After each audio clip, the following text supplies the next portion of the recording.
You, John Fitzgerald Kennedy, do solemnly swear. I, John Fitzgerald Kennedy, do solemnly swear. That you will faithfully execute the office of President of the United States. That I will faithfully execute the office of President of the United States. And will, to the best of your ability.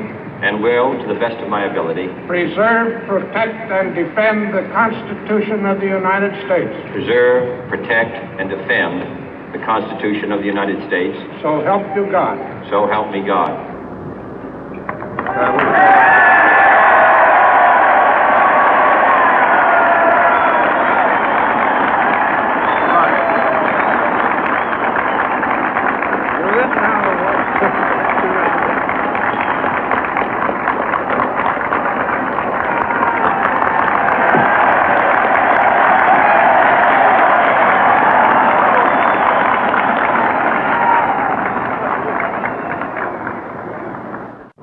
Vice President Johnson, Mr. Speaker, Mr. Chief Justice, President Eisenhower, Vice President Nixon, President Truman, Reverend clergy, fellow citizens.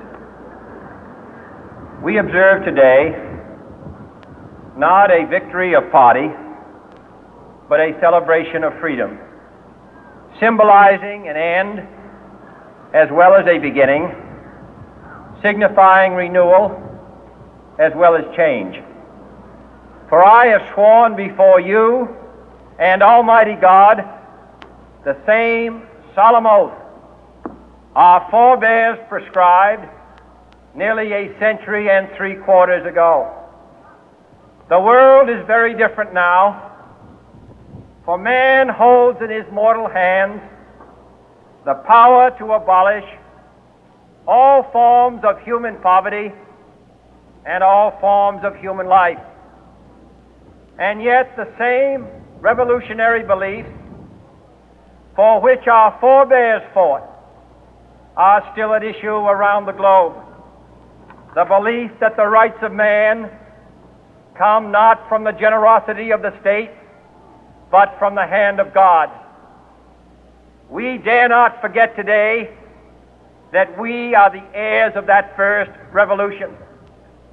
Let the word go forth from this time and place to friend and foe alike that the torch has been passed to a new generation of Americans born in this century, tempered by war, disciplined by a hard and bitter peace, proud of our ancient heritage, and unwilling to witness or permit the slow undoing of those human rights to which this nation has always been committed and to which we are committed today at home and around the world.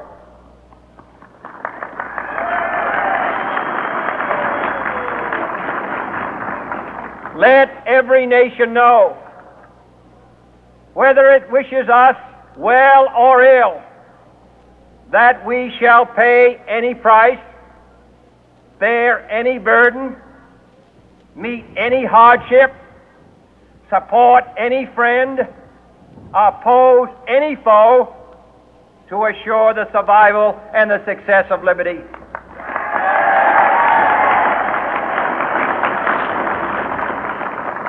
This much we pledge and more. To those old allies whose cultural and spiritual origins we share, we pledge the loyalty of faithful friends.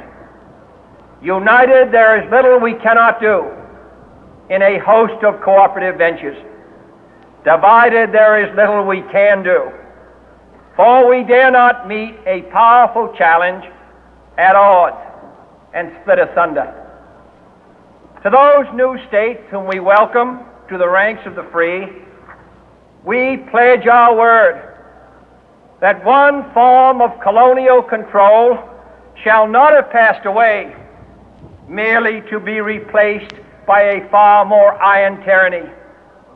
We shall not always expect to find them supporting our view, but we shall always hope to find them strongly supporting their own freedom, and to remember that in the past, those who foolishly sought power by riding the back of the tiger ended up inside.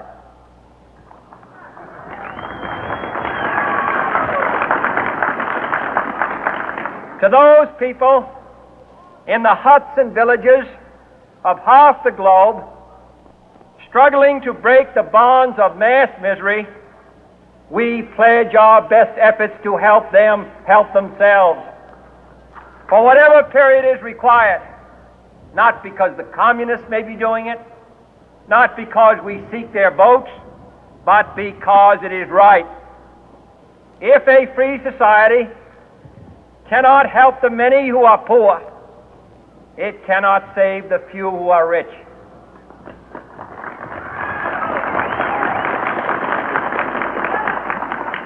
To our sister republics south of our border, we offer a special pledge to convert our good words into good deeds, in a new alliance for progress, to assist free men and free governments in casting off the chains of poverty. But this peaceful revolution of hope cannot become the prey of hostile powers. Let all our neighbors know that we shall join with them to oppose aggression or subversion anywhere in the Americas. And let every other power know that this hemisphere intends to remain the master of its own house.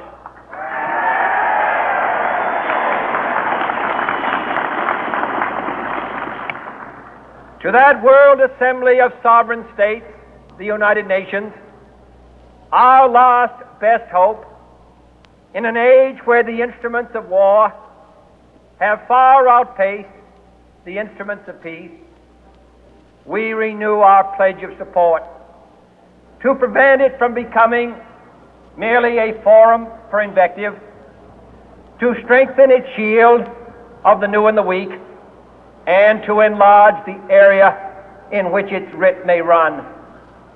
Finally, to those nations who would make themselves our adversary, we offer not a pledge, but a request that both sides begin anew the quest for peace. Before the dark powers of destruction, unleashed by science, engulf all humanity in planned or accidental self-destruction, we dare not tempt them with weakness, for only when our arms are sufficient beyond doubt can we be certain beyond doubt that they will never be employed. But neither can two great and powerful groups of nations take comfort from our present course, both sides overburdened by the cost of modern weapons, both rightly alarmed by the steady spread of the deadly atom, yet both racing to alter that uncertain balance of terror that stays the hand of mankind's final war. So let us begin anew, remembering on both sides that civility is not a sign of weakness, and sincerity is always subject to proof. Let us never negotiate out of fear, but let us never fear to negotiate.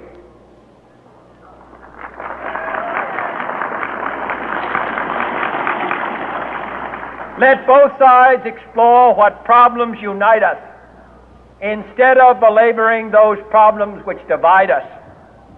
Let both sides, for the first time, formulate serious and precise proposals